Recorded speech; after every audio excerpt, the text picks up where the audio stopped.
everybody, to the first episode of the Inkwell podcast.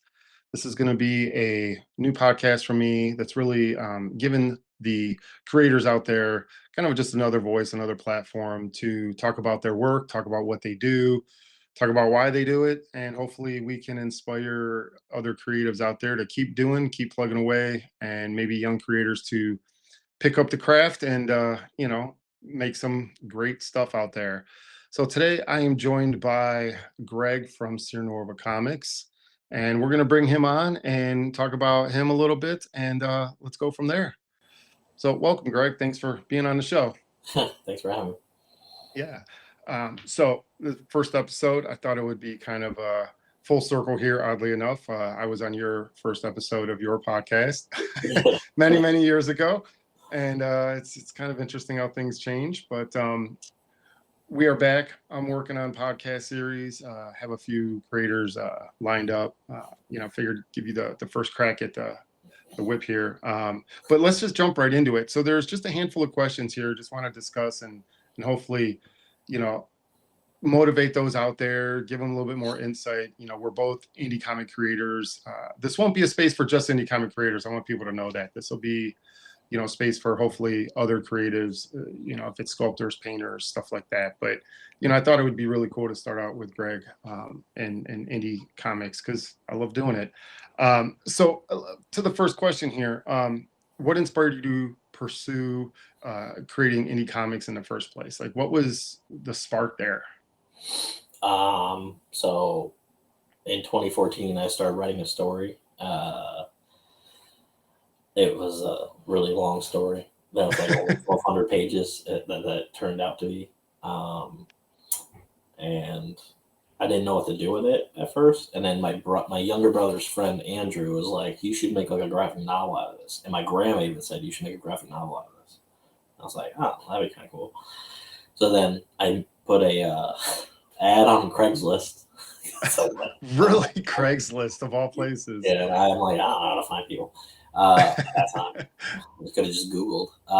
So I put an ad for graphic designer. That's not what you need.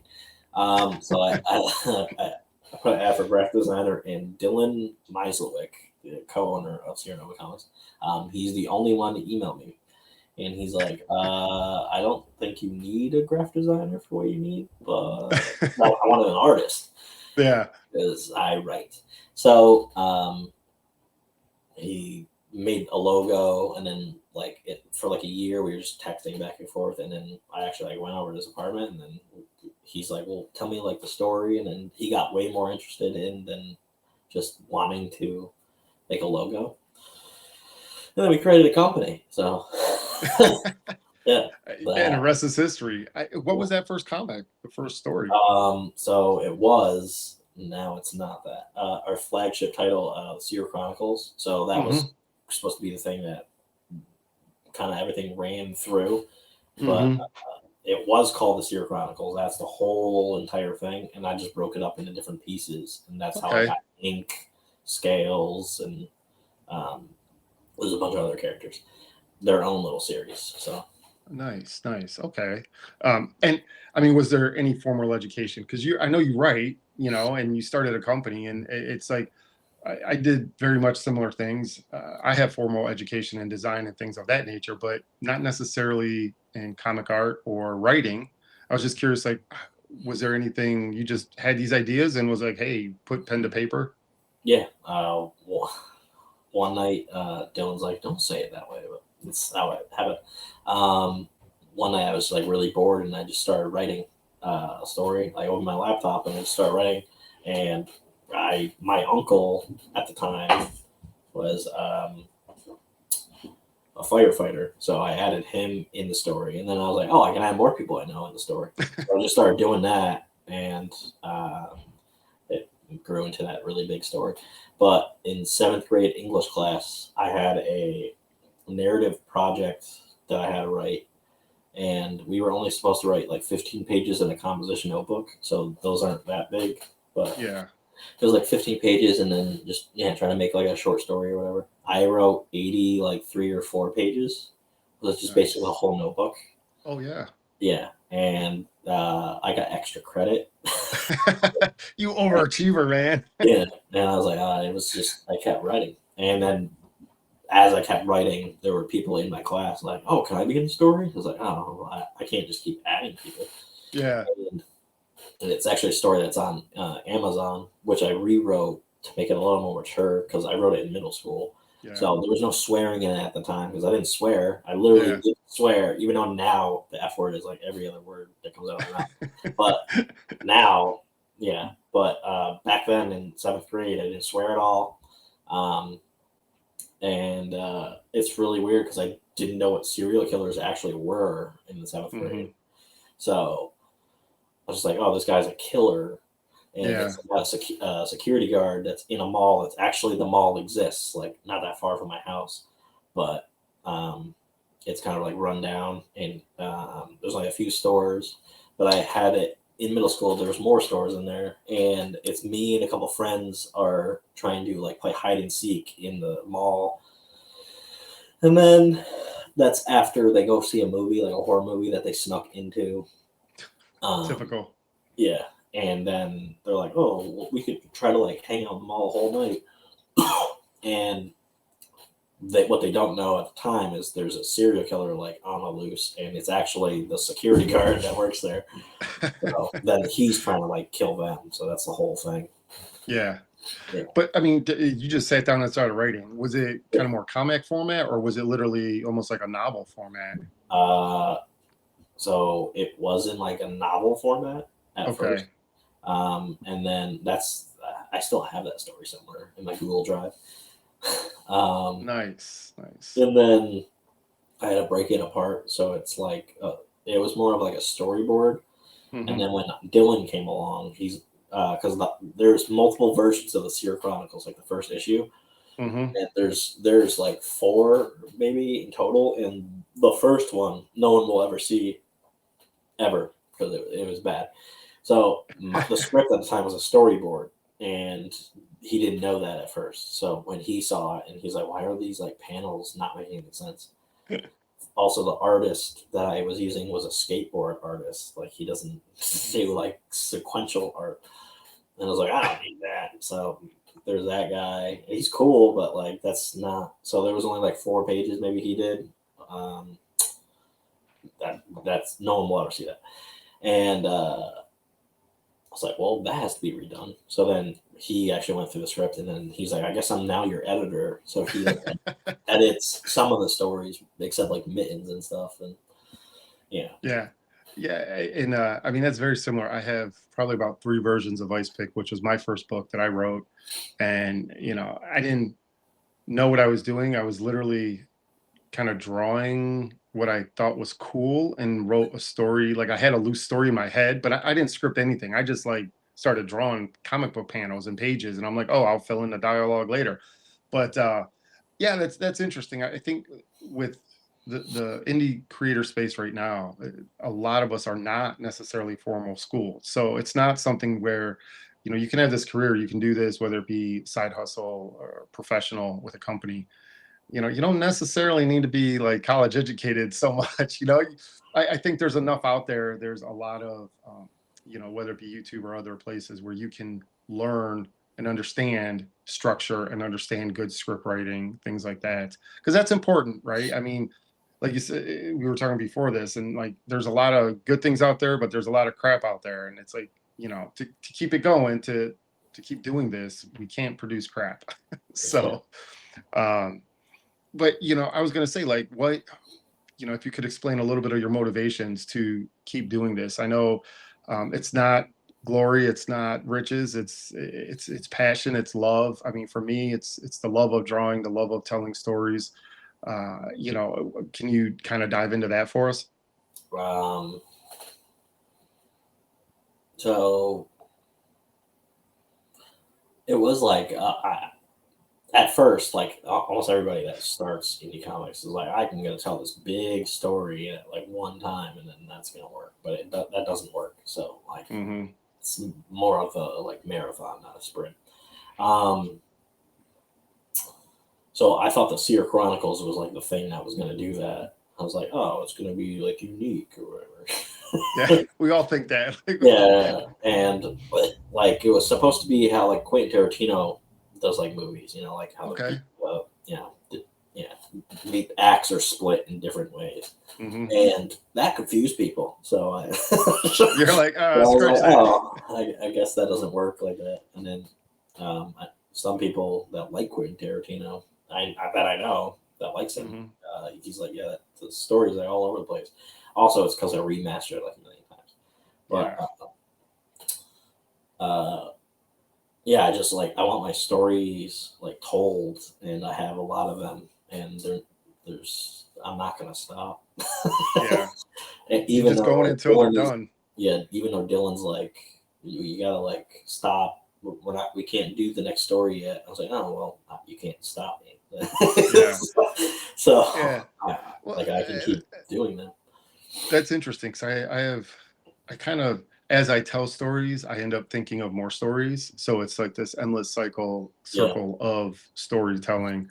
Well, you mentioned like Quentin Tarantino is, could you kind of talk a little bit about your influences? Is he one of the like film influences, or is it like maybe comic book influences, writers, artists, things like that, storytellers? yeah, like how storytelling is. I just like his movies in Yeah. general. Okay. Um, there's a bunch like Alan Moore is cool. Is it more comic guys or film guys or women It's or more film probably because like yeah. I definitely know like I could make a movie because when I was like a kid, I actually used to make like home videos with my friends. Okay. They Yeah. were terrible, but it Wow. it was yeah. But yeah, like there was one like it was terrible, but there was like good ones that were that I thought they were good that were like for like what kids are doing. Um, Yeah. so most of No, them are I funny. Um, they are on YouTube somewhere. wow. No, Yeah, I look back at some of the stuff I did in college, even though that was, you know, mid 2000s, it was kind of bad. I mean, it was like the principles are right and the foundation was there, but like they weren't that good.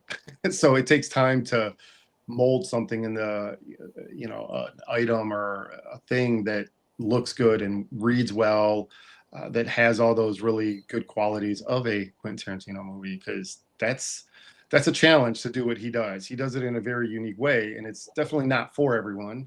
yeah, But personally, I love him too. So as a filmmaker, but I know there's plenty, and we could probably spend a whole hour talking about just the challenges of indie creating, just creating comic books independently from major financing. I could say for myself, I do all the financing myself.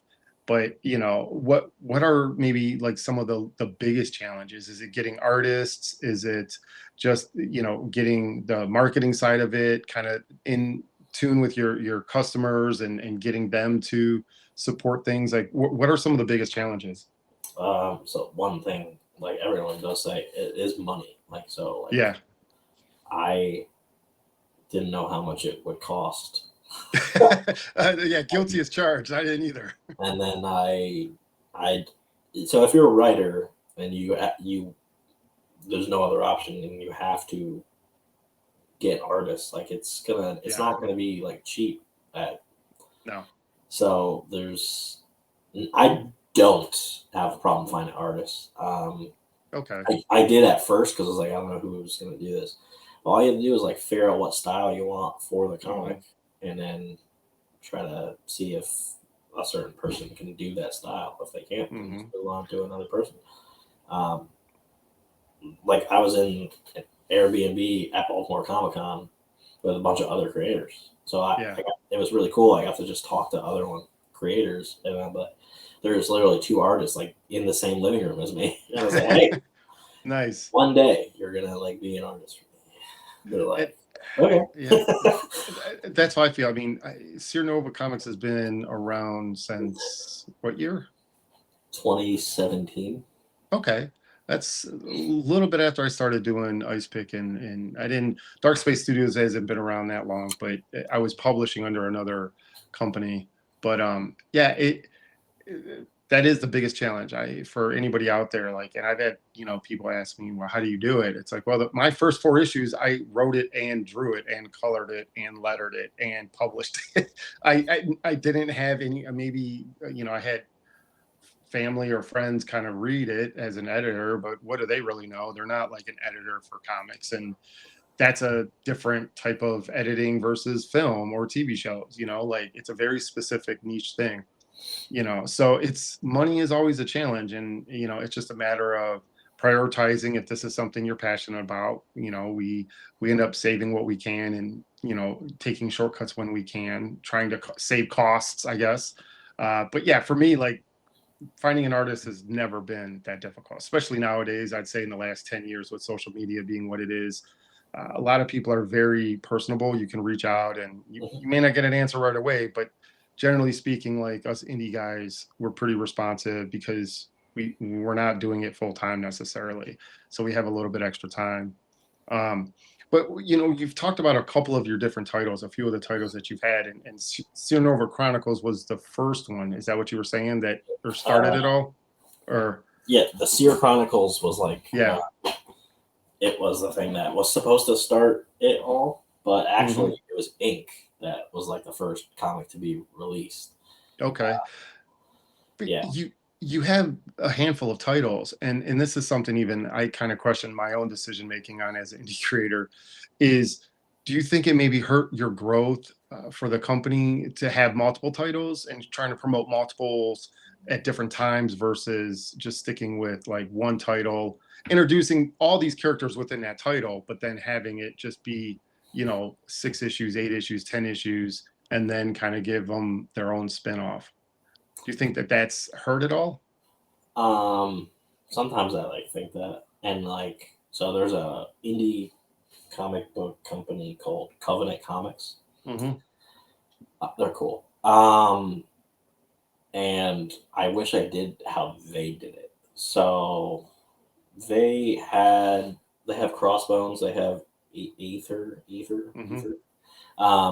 And then Burlap, and then there's like a bunch of other ones. Burlap is because Jesse Bear like joined them. Okay. So they were like promoting, but they were like kind of silent, and then we weren't silent. So yeah. So on social media, they were like kind of like they were just there, but you didn't know like anything they were really doing yet. And then they started Crossbones. Crossbones was the first series. Yeah, I'm familiar with that one. Like catalog, whatever, to come out. So, but they did just Crossbones, like 1, 2, 3, and then well, now let's do Ether, and then they did the same situation. I kind of wish I did that, but then I did. So Ink, it's because like, so we were doing Seer Chronicles, but the artists were taking too long to do it. So Adam Fields was faster. So Ink got done. And I was like, I guess Ink is out first. And then Seer Chronicles came out. I was like, oh, well, now we have 2 titles. Yeah. But now we have to remaster Seer Chronicles because it's not as good. And don't do that. So word to the wise. Yeah. And then it just started snowballing with all the other titles and stuff. And then the horror anthology that we have, Chronicles of Horror, my friend Matt Myers, like, just met him a couple years ago, like through Facebook somewhere or Instagram, I don't know. And he had an idea for an anthology, and then like I kind of like helped him find artists, and then all we did was publish it. Yeah. So that was it. So I didn't have to do anything besides that. And then the next issue is like when I actually was like the project manager, and I did all that stuff that I normally do for everything else. And that became ours. So that's just another thing that was added onto our bunch of comics. Yeah, and I struggle with that a little bit as well, because I ended up doing, for those that don't know, I ended up doing 4 issues of Ice Pick and then 4 issues of Annabelle, which Annabelle is in Ice Pick, and then I'm on second issue of Luke, which is also Ice Pick, is where those three characters all debuted. But I feel, which kind of leads me into the last question, and we'll talk about the current campaign you got going on and your website and stuff. But how do you kind of manage the challenges of marketing? Because you're marketing, if they know Ink, and then Mittens was, I think, from what I remember, like the biggest campaign that you had. Yeah. And oddly enough, that was, my wife tells me this all the time, like people love cute, and Mittens was cute, right? It was really good. So I just kind of wonder, like, what are the challenges, or like, how do you, you're just promoting the next book and that's what you market, you don't necessarily look in the rearview mirror so much. So a lot of creators I know, or people in general that are creators, they run the campaign for like whatever. So let's say like Ink is on Kickstarter right now. This one it's not going to fund. So anyway, well, it might. Well, fingers crossed, bro. This is like 60 something hours, and there's a lot. But we are relaunching that anyway. So Ink the trade is on Kickstarter. So we're talking about that. Blah blah blah blah. And then the next title we're doing, let's say, is Fireproof or whatever, which is the character from Seer Chronicles. We rebranded that this year. So we kind of like put that on hold for Ink, and we're like, oh, okay. Well, now we do that. But you should still promote all of your other titles, but you shouldn't like shove it down everybody's throat. Yeah. So you could share other things that are going on. I do not do this on social media, even though Dylan tells me to do that. He's like, yeah, well, you should like do other things besides just like posting like, oh, this is the comic or whatever. You should do that. You should just share other things you like, and that like people on TikTok do that. I don't see how I could do that on TikTok or whatever. So the marketing is like tricky for a lot of people. So just don't move on to the next comic and then forget about issue 2 of Ink or whatever it is. Like that's still there, but like go check it out. I mean, if you like Mittens, go check out Ink, or go, I try to do that. And I think what hurt me possibly is the fact that as I'm releasing a new title, even though a lot of your characters are in other books, it's like, and Annabelle is in Ice Pick, but then people liked Ice Pick, so they were like, well, what's this Annabelle book? And they kind of lost traction a little bit. Same thing with Luke, maybe it's losing traction because people don't realize, oh no, those other 2 characters you love are going to show up in this book. So it's keeping all your characters relevant. It's keeping them all kind of important. And I mean, you're going to have some that people like more than others, but it's letting everyone know that, hey, these characters are still around, they're still alive. They may not have monthly titles, but they're still relevant in the universe that we create for them. We'll bring up the Ink Kickstarter here and talk about that for a hot minute. I really like the issue I bought and read it. It's really, really good. This is I mean, we've talked a little bit about it, but what's the quick and dirty on Ink? So it's based off my tattoo artist and his likeness. So it's and his superpowers that he actually has in real life now.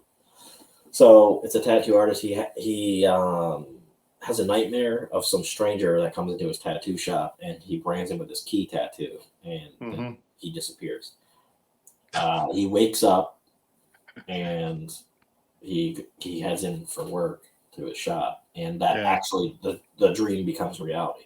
And then there's a guy, he has no idea who it is, and he like basically just puts his hand on the guy on Shane's arm, and he tells him, you have 72 hours to get to this mountain that you don't know, or you'll die. Okay.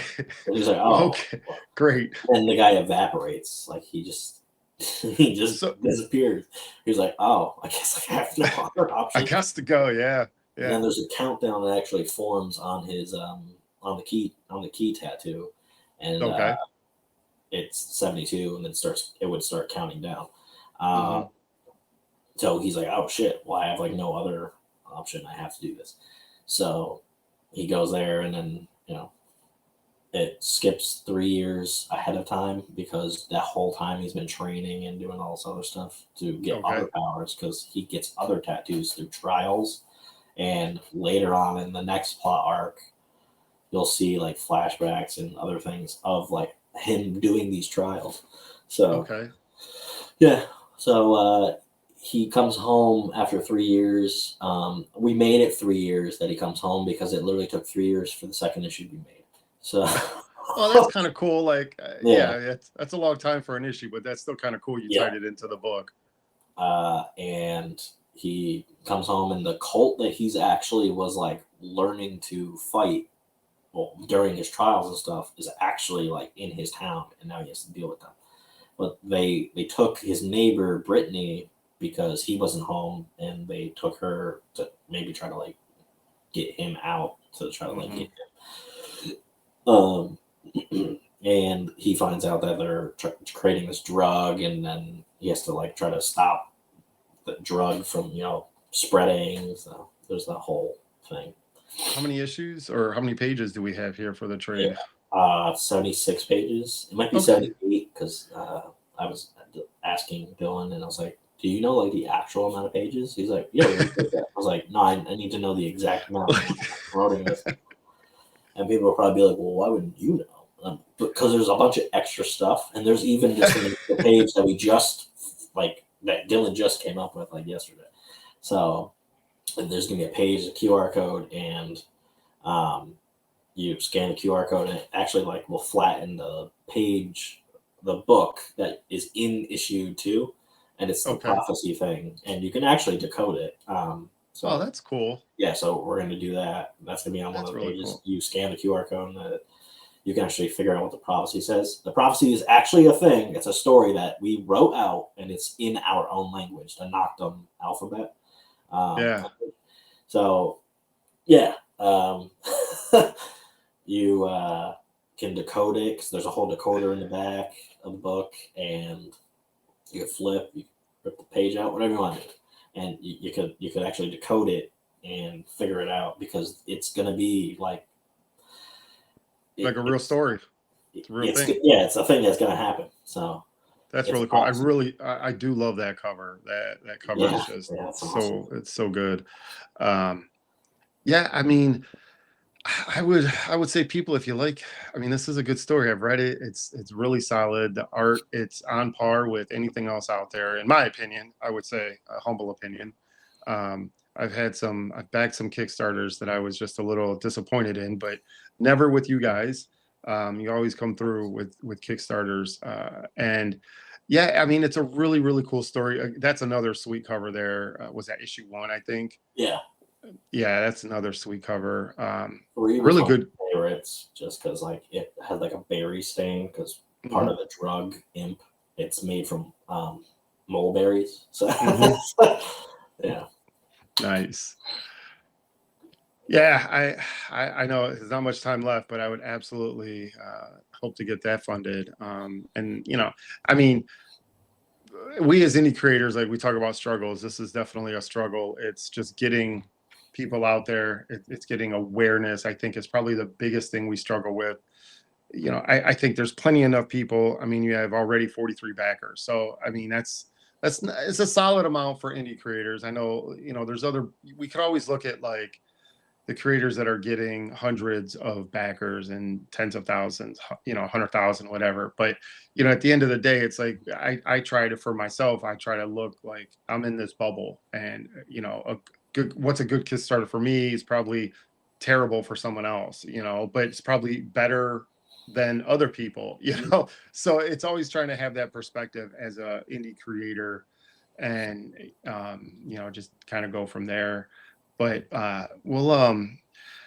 you mentioned you're gonna probably relaunch it. yep, We'll jump onto the website here, because this is where you guys can pick up anything that they have, right? Am I wrong there? no, Yeah, we just added Night Watch. I don't know why you spaced it like that. It's Night Watch, one word. You have to change it. I could. That's all good. But yeah, so Mittens 3 isn't, I don't think is on there yet because I was like, well, we're fulfilling it. So Oh, you're still fulfilling Mittens 3. yeah, so yeah, this table behind me, there's actually like mitten stuff that I have to package. Nice. But yeah, Night Watches are even just adding to our library. That's a new issue that came out, new comic series that came out this year. So Yeah, Mittens was fun. I that seemed to have a lot of success. And really, like I said, that's the cute book, right? And I don't do that kind of stuff. I mean, I do more like, I don't know, supernatural, darker superhero stuff. But yeah, I mean, well, Mittens is a little dark actually. You know? yeah.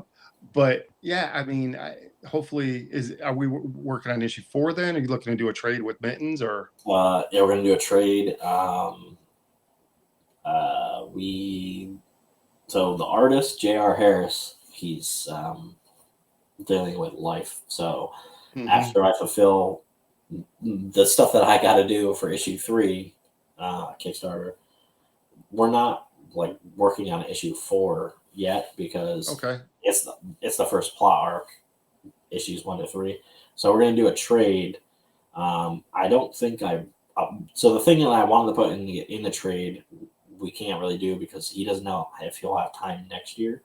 Okay. Um, so I can still do the trade. It's just like that's yeah. So that's an obstacle that I actually and a bunch of other people have to deal with is like having an artist that's available. So, Yeah. yeah, Agreed. yeah. Yeah. I mean, So it's they're available today, but not tomorrow. yeah, Or. so like Hector, he Mhm. did Fireproof, and it did take a long time, but he had life going on, so I understand Yeah. that. But it was like a long time. Yeah. But he just finished his job like this past weekend, so I was like, oh, that's awesome. So now Antonio, the inker, who's now going to be the artist going forward um, for that series, he's gonna ink the last 2 pages that he has to do, and then we'll go from there. No, that's really cool. I struggle with the same thing. I mean, it's a matter of getting the right people, the right style. I mean, Mittens, if you just even look at, this is a prime example for, anybody out there that is an artist or even a writer. You could look at just these 3 books, Ink, Night Watch, and Mittens. And I mean, they are 3 extremely different, distinctive books, Yeah. the art style, the writing style, even though, I mean, if I'm not mistaken, you wrote all of them, right? Yep. Yep. Yeah. So you're kind of wearing different hats to say like, hey, I'm writing 3 different types of books, 3 different styles with 3 different characters. I mean, you're writing space cats. You know what I mean? So I don't know if it gets like any more different than like even kind of real superhero stuff. So yeah, it can be a struggle to get the right artist with the right title, have the availability be when you need it, and go from there. It's cool that you got another book actually, hopefully coming out soon. Hmm. And even scales again, another type of art style, another somewhat different style. Yeah. Horror, I'm a huge fan of horror. I think that's why I personally wanted to do a horror story with Luke, vampires and fairies, and so for me, like writing horror's an interesting thing to write. I feel like you can. I feel it's a little more challenging. You can write action, adventure, superhero, sci-fi pretty simply, I guess, or pretty easily because it can be a visual thing. Where horror, it's for me, it's like the build up, right? It's that anticipation, and how do you tell that easily, or how do you tell that in picture to picture, Yeah. without the movement of the film? So it's a little challenging. Yeah. Like in Chronicles of Horror 2, I wrote 2 stories that's in that. Um, and one of them is Bobby T. It's a guy. It's basically Chucky inside of a tortoise. So Nice. yeah, and that's how I get people to like just buy it. They're like, oh, there's like people that were at Comic Cons this year. They're like, anything you put that turtle on, like I'll buy it. I was like, okay. So, All right, we will mass produce turtles, mass produce them. So yeah, that's cool. And actually, we only have a couple copies left of the Seer Chronicles. So like once they're sold out, like they will be sold out, and that series is going to be like shelved like for a very long time. Okay. But we're now going to make Seer Chronicles our like, because both of those are kind of like an anthology in a way if you like look at it, because there's like 3 different stories going on. That's why I was confusing.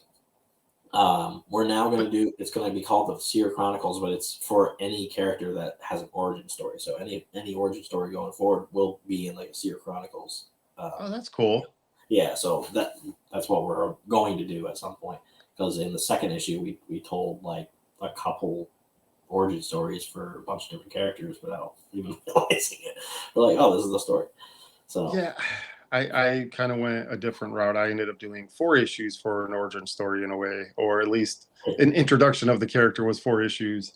But yeah, that's really cool. But they're anthologies, the Seer Chronicles. I mean, so you're getting multiple stories. Are you going to do multiple origins kind of in those anthology? Like still have it like an anthology, just be more origin stories? Maybe, or Seer Chronicles will be like Seer Chronicles like Inc. and it'll be okay, like his actual trials, because you're only going to see like snippets of like him going through the trials, because that's how he earned every tattoo. Yeah. So even though he did have tattoos, so like there will be a moment that you will see in like the next arc or 2 arcs from now of Ink that you'll actually like see like the tattoos he had, like for the most part, get removed in a way. So, Huh. Interesting.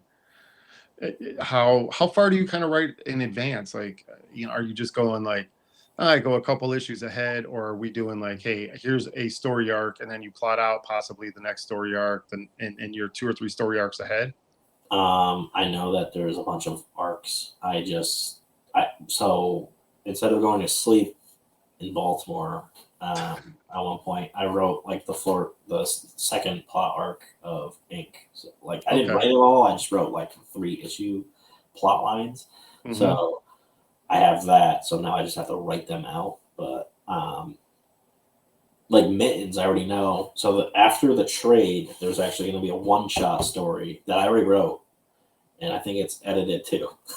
Okay, nice. Yeah. And that's not even about Mittens. It's about another character, Griff, the panda bear.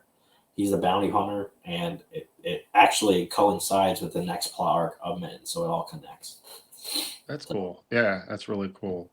We have the team. Yeah. There's Dylan back there. He's been on podcasts when I've been on a couple podcasts. So, yeah, it is a challenge. I think a lot of us keep doing it because we love to do it. I think it's important that we have this creative side of us and we get it out there, right? I've told people like, if you're thinking of something, if you want to do something creatively, just go start it. Like it's so easy today, even though we face these challenges, financial challenges, or I face printing challenges. I'm sure you guys deal with like random things that pop up, and yeah, it's a lot of work, but to me it's worth it. The fans, the interaction, getting out to shows. I know you guys do a bunch of shows. Yeah. How important is that, do you feel, like getting out and meeting people and doing shows? I like doing Comic Cons a lot, Yeah. but I will not be driving to Baltimore again. Was that Baltimore Comic Con? Yeah, it Yeah. was 5.5 hours, and I'm not doing that. Some people like there's other people that were in my Airbnb and they drove 13 because they came from Florida, but I was like, nah, I'm not. No, that's crazy. So next year, because we signed up for next year. Okay. I'm flying there. And, Okay. I don't even need a car because I can walk to where I want to go. Like all the restaurants are nearby that I would probably go through. I got to meet a bunch of people that I was like friends with online for a long time, and that sounds cool. And we met new people, and I don't know, like we got our first like website sale because of Baltimore. Nice. That's Like our cool. first one that doesn't count as like, so our first of our original website was you. Yeah. Yeah. And then we would get other ones, but it would be people that we knew. So Yeah. like the first one that we don't know who they are, besides they bought Mittens 1 at Baltimore, and they then bought Ink 1, 2, 3, and then Mittens like Yeah. 2 and some other thing. So I was like, oh, it's cool. So we counted that towards the money that we made for Baltimore, and that's the Mhm. biggest amount that we made at a Comic-Con so far. So No, that's awesome. It's important, I think, for indie people more so than any of the larger independent companies to get out into the community to kind of, and it's important for us to go a little bit further than home. Your East Coast, Baltimore. I mean, that's a drive. 5+ hours is a drive. I I'm hate a little driving. bit. Oh, okay. See, I love the drive, and for me, like we're up in Seattle, Washington area, and Spokane is on the other side of the state, and people don't realize Washington state is just a huge state. And from where we were living when I was doing the Spokane, it was Lilac City actually. Shout out to them, they do a great job. But for me, it's like a 5.5 hour drive, and I'm like, I can't do this. Yeah. Like it's a 3-day show, I think. And you're just like, for us, we work, right? We have full-time jobs, and getting time off of work, and it's worth it to Yeah. meet people, but it's hard, but it is important for us to kind of branch out from our own little nest of area, because you're going to reach a saturation point, where Mhm. you go to local shows, people are going to know you, they're going to still support you, but you're not reaching new fans. And I think for us, it's important to have that outreach and that visibility to grow what we do, Yeah. and make it bigger, I guess. Yeah. So I mean, that's I really hope that Kickstarter gets funded. I think it's a really good book. I like the artwork. Like I said, it's on par with any other indie book out there. I feel, there's there's some really good stuff out there, some really kind of okay stuff, and some not so good stuff. But that's life, right? You meet some really nice people and some really bad people. But yeah, I mean, just what you guys are doing is just a tribute to, keep doing it, right? Keep ups and downs. I know your website's been through a couple iterations, and it's just a matter of like having these books offered online is a huge thing. It just gives other people a chance to pick up different stuff. So yeah, I would say what I end up doing. We'll switch up a little bit and kind of talk about what I do, I guess, or talk a little bit about this campaign that's kind of fizzling here. Still got some time, but this is what I talked about, my horror story with Luke. It's a black and white old school horror. Did you do the Horror Chronicles? Was that black and white? There's a story that's black and white, but Okay, because it's like an anthology. Yeah. yeah, but yeah, there's a bunch of color in a few. Okay. I thought about doing spot color, but then I was kind of like, oh, maybe I'll just keep it black and white because I think that's kind of cool. We Um, yeah, and, there's like one story that's like black and white, but everything else is color. And then oh, okay. there's a third issue that was supposed to like come out this year, and it was actually going to just be the trade. Hmm. That's not happening because just money and time. Yeah. For like Josh is one of the artists, so like now I have to tell other people like I can't really release, I can't launch the Kickstarter for that next year either, which sucks. So it's just like we're waiting forever for that. Hmm. How do you feel about virgin covers, variant covers? I know there's a couple you have for ink currently, but is that Um, something is that uh, something like interesting you like to do, variant covers, virgin covers? um, I don't know how people do so many variant covers. Like I've done like a couple, Hmm. and uh, yeah, I don't know, but like Yeah, I like Virgin ones because I don't know, it's kind of cool. Like there's no title or anything. Mm-hmm, mm-hmm. Uh, As someone who's done a bunch of covers, I could say it's very expensive. yeah, So, if you have the extra cash, by all means, please. I think the more people you get involved in your Kickstarter, I think there possibly is a greater chance of more success because you have more people, community kind of right. But it's not cheap, you know. But yeah, it's a lot of work.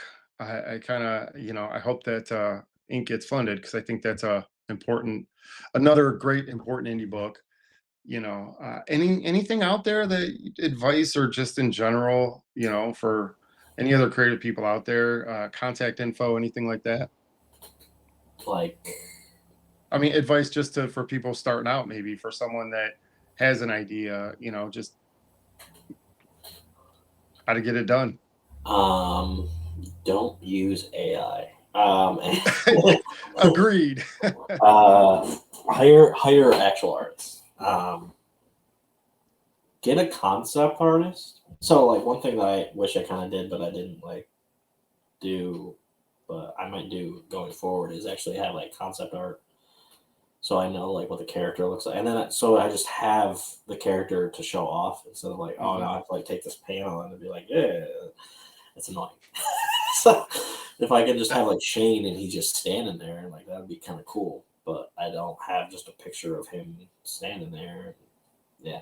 That's interesting. I never did character models. I mean, the artist that did Annabelle, he did 3 for the main characters, but I never did that. I mean, I'm drawing Ice Pick. I just dove right in and started drawing. I'm like, Yeah, this is what he like looks like. so Adam was new to it. So when he did ink, like I didn't know anyway either. So like, but now I'm just like, I kind of wish I just had like just ink by like no background or anything, which I could easily do in Canva. But it's just like, it's just I don't know. Just wish I had the characters like just chilling there in like a Google Drive that's like, oh, this is the character, and then like this is all sides of the character.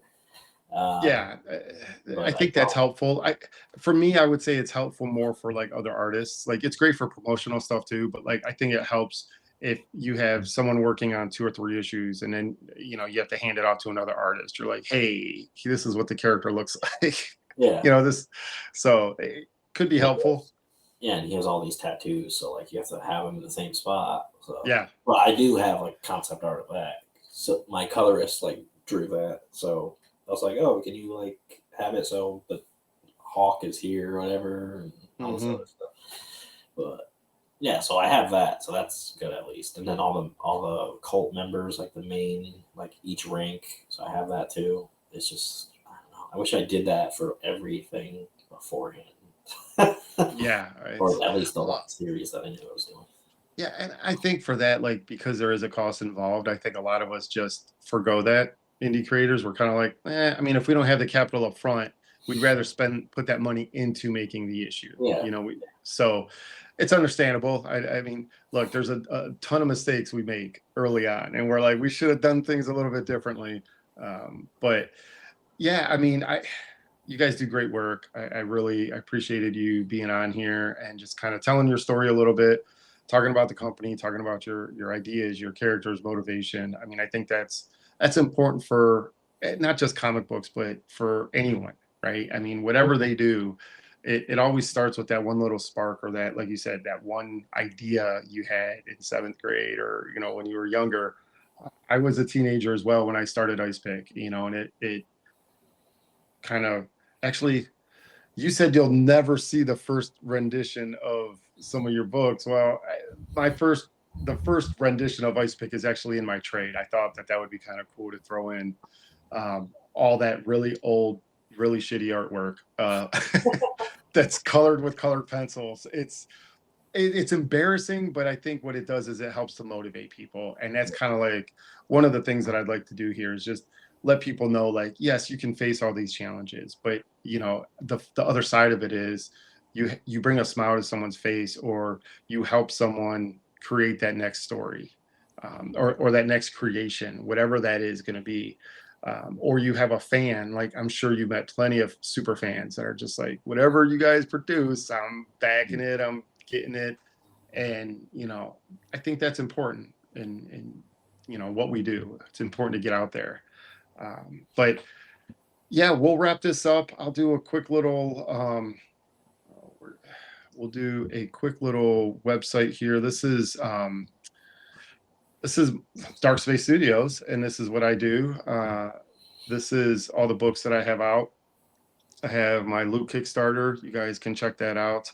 All my titles as well. I do a little bio on all the characters. Although I don't have, like, these are just comic book covers, obviously, but it's just to give people a little bit of insight of the characters and the worlds and stuff like that. I do have some original art. I will say that anybody looking for commissions or cover art, whatever, hit me up. I'm pretty easy to find. But yeah, these are all the covers for a lot of the books. There's some fan art, original art there as well. And then obviously all the comics. I just added all my digital PDFs onto the website, which I think is important. Yeah. We don't talk about that, but I would say for my Kickstarters, at least, I get a fair amount of digital backers. Yeah. And I think that's something that we probably shouldn't overlook. Some people do. I don't know. I think it's becoming a bigger thing, but offering digital books, I think it's pretty important. So yeah, I would say check out what Greg's working on. Check out SeerNova Comics. Go support them. I think it's like I said, it's good work. It's good storytelling. It's fun. They're great guys. I mean, you guys get out there, you meet the people, check it out. And with that, I think we'll wrap up this first episode, and let's go support some indie comics, and we will see you on the next episode, hopefully. And stay tuned for when that's going to launch, and we'll just go from there. But we're having fun hanging out with creators, so really appreciate you being on, and look forward to next time, I guess.